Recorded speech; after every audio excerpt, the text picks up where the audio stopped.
Hello everyone. Are you wondering what autosexual means? Let's explore.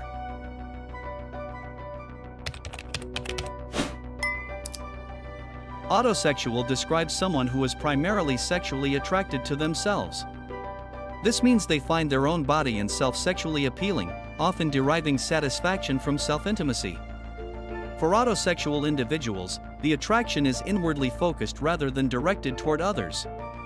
While self-love and self-appreciation are common, autosexuality takes it further, where the person's primary sexual desires revolve around themselves.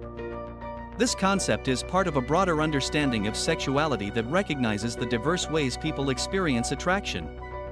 In essence, being autosexual is about finding sexual fulfillment within oneself, emphasizing self-connection and self-desire. Please like the video and leave a comment to support my job. Thank you for watching and see you later. Goodbye.